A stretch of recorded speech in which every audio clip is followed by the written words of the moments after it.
सबको मेरी ओर से जय यीशु की। तो आज हम पहुंच चुके हैं प्रभु यीशु मसीह के दुख भोग के समय, यानी कि लेंट सीज़न के 40वें दिन में, आखिरी दिन में।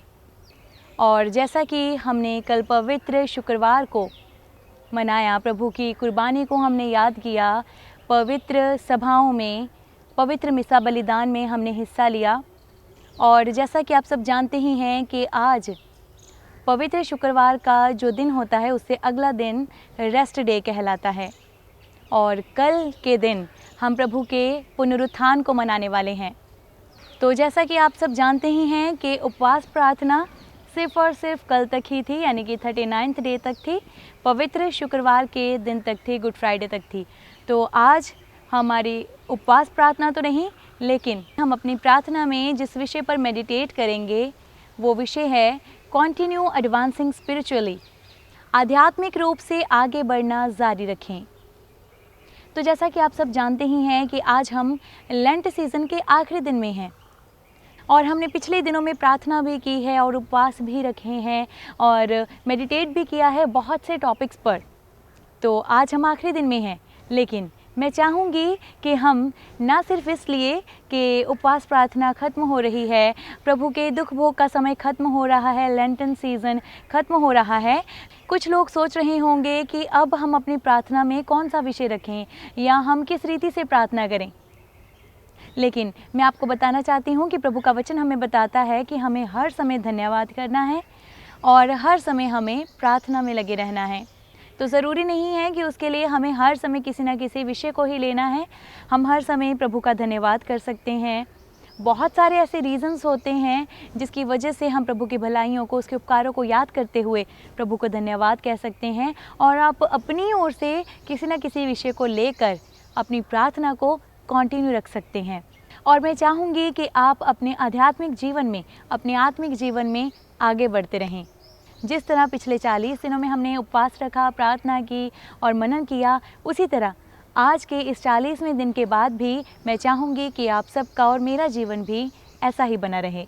तो आज हम बात करेंगे हमारे आज के मेडिटेशन के टॉपिक पर, आज के विषय पर, जो है कंटिन्यू एडवांसिंग स्पिरिचुअली, यानी कि आत्मिक रूप से आगे बढ़ना जारी रखना। उत्पत्ति का ग्रंथ अध्याय 4 पद संख्या 7 में हम पढ़ते हैं, वहाँ लिखा है कि यदि तुम भला न करो तो पाप एक हिंसक पशु की तरह तुम्हारे द्वार में घात लगाए बैठेगा, तब क्या तुम उसका दमन कर सकोगे? तो इस वचन से प्रभु हमें यही सिखाना चाहते हैं कि अगर हम अपने आध्यात्मिक जीवन की ओर ध्यान नहीं देते हैं, अपनी आत्मा की ओर, अपने आत्मिक जीवन की ओर, स्वर्ग की ओर अगर हम दृष्टि नहीं लगाते हैं, बल्कि इस दुनिया की मोहमाया में फंस जाते हैं, तब पाप हमारे द्वार पर घात लगाए बैठा रहता है, एक हिंसक पशु की तरह। और तब हम क्या कर सकते हैं? हम ना चाहते हुए भी गलत काम में, हम ना चाहते हुए भी पाप में फंस जाते हैं और तब हमें उसका भुगतान भी करना पड़ता है।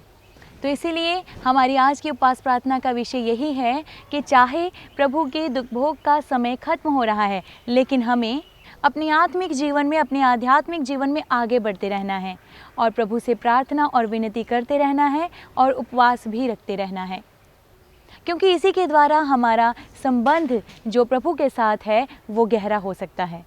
और हम पढ़ते हैं कि पवित्र बाइबल में, नए नियम में, हीब्रूज चैप्टर 12 वर्स 1 में भी लिखा है, इसीलिए चूँकि हम गवाहों के इतने बड़े बादल से घिरे हैं, तो चलिए हर एक वो चीज़, हर एक वो पाप जो आसानी से हमें उलझा देता है, उसे फेंक दें और उस दौड़ की ओर दृढ़ता से दौड़ें जो हमारे लिए निर्धारित की गई है।